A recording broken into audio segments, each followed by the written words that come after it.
So I'm curious as to when Pinterest became your strategy for promoting a podcast.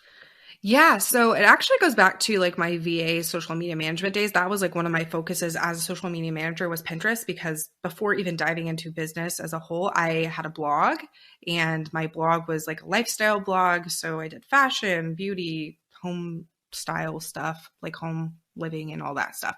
So I used it for that blog, and then I saw really good results with it. I was getting like, you know, 30 opt-ins a day to my email list for this one freebie based on this one pen.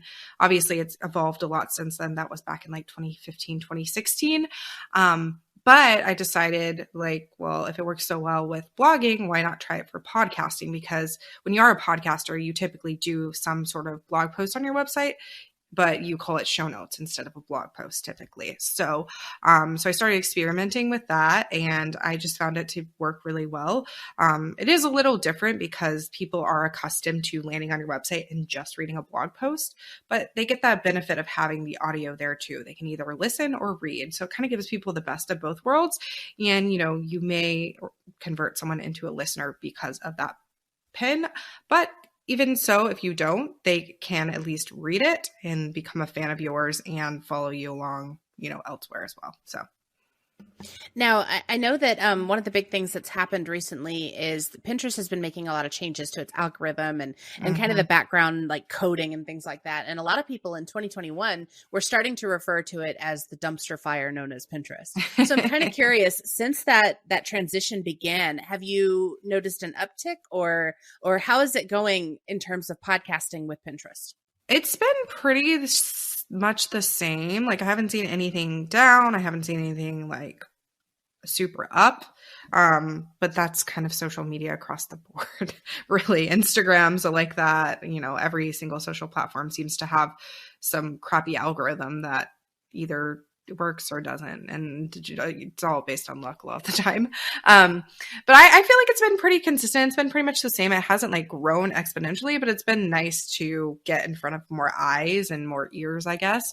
And you know, like I would have never probably had those people find me without Pinterest. So I think it's still a really good tool. You just have to be strategic about it, and you can't be doing what worked in 2016 and 2017 and even 2020 because things have changed since then.